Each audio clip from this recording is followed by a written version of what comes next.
Valsad civil hospital કેમ્પસમાં જ ભાવિ તબીબોએ કાયદાના લીરે લીરા ઉડાવ્યા છે.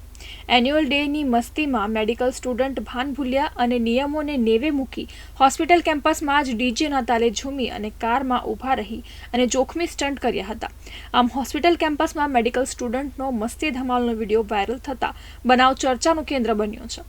વાર્ષિક ઉત્સવ નિમિત્તે 3 દિવસ સુધી અનેક કાર્યક્રમોનું આયોજન કરવામાં આવ્યું છે. વલસાડ સિવિલ હોસ્પિટલમાં દર્દીઓ સારવાર હેઠળ દાખલ છે. સામાન્ય રીતે હોસ્પિટલની આજુબાજુ ઊંચા અવાજે મ્યુઝિક વગાડવું તો ઠીક, વાહનોના હોર્ન વગાડવા પર પણ રોક હોય છે. તેમ છતાં ભાવિ તબીબોએ હોસ્પિટલ કેમ્પસમાં જ કાયદાના લીરે લીરા ઉડાવ્યા હતા અને નિયમોને નેવે મૂકી ડીજેના તાલે તેઓ ઝૂમ્યા હતા. આટલેથી જ ન અટકતા કેટલાક સ્ટુડન્ટ કારમાં જોખમી રીતે ઊભા રહી અને શોબાજી કરી સ્ટન્ટ કર્યા હતા. સમગ્ર મામલે મેડિકલ કોલેજના ડીનનો સંપર્ક કરતા તેમણે જણાવ્યું હતું કે દર વર્ષે આ પ્રકારનું આયોજન થાય છે, જેમાં વિદ્યાર્થીઓ દ્વારા તમામ પ્રશાસન પરવાનગી લેવામાં આવે છે, સાથે જ પોલીસ પરવાનગી પણ મેળવવામાં આવતી હતી.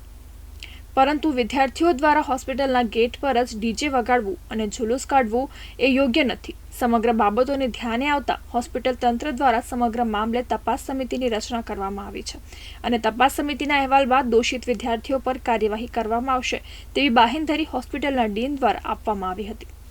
કોલેજમાં વર્ષો છે વાર્ષિક ફંક્શન, એન્યુઅલ ફંક્શન થતું હોય છે વિદ્યાર્થીઓનું. એટલે વિદ્યાર્થીઓએ જે પ્રોગ્રામ સબમિટ કર્યો હતો કોલેજ કાઉન્સિલમાં, એ મુજબ એ લોકોને જરૂરી પ્રશાસનની મંજૂરી લઈ અને હોસ્પિટલ તથા હોસ્પિટલના દર્દીઓ તથા આજુબાજુના નિવાસીઓને તકલીફ ન પડે તેનું ધ્યાન રાખી અને કાર્યક્રમ કરવાની મંજૂરી આપવામાં આવી હતી. એ અમારી ધ્યાનમાં આવેલા છે વિડીયો, એટલે અમે એક તપાસ સમિતિની રચના કરેલી છે અને એ બહુ જલ્દી એનો અહેવાલ સબમિટ કરશે તો જવાબદાર સામે યોગ્ય પગલાં લેવામાં આવશે. દોષી વિદ્યાર્થીઓ સામે તપાસ સમિતિ જે અહેવાલ આપે તે મુજબ એમનું પગલાં લેવામાં આવશે. એ બાબતે કોઈ મંજૂરી આપવામાં આવી ન હતી.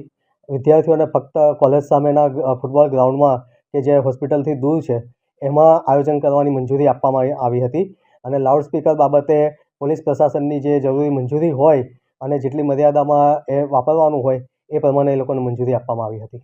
કે ગાડી પરથી બહાર નીકળીને સ્ટન્ટ થાય છે, તો એ વસ્તુનો ખ્યાલ મને જ્યારે સોશિયલ મીડિયા પર વિડીયો વાયરલ થયા પછી પડ્યો છે. એ પહેલાં મને ખ્યાલ નહોતો અને હું એ બાબતથી અજાણ હતો. અને હવેથી હું ખાતરી આપું છું કે એ વસ્તુ આગામી સમયમાં નહીં થાય અને જે થઈ છે એને અનુસંધાને જે પણ પગલાં ભરવામાં આવશે એ લેવાશે જે પગલાં. આ જે વિડીયો વાયરલ થયો છે એમાં જે દેખાઈ રહ્યું છે તેવા ઇસમો કે તત્વો સામે જે પણ કાયદાકીય કાર્યવાહી થવી જોઈએ તેમાં અમે કોઈ પણ અડચણ નહીં કરીએ, તેમજ તેમના સપોર્ટમાં રહીશું અને એમનો કોઈ અમને ઇસ્યુ નથી.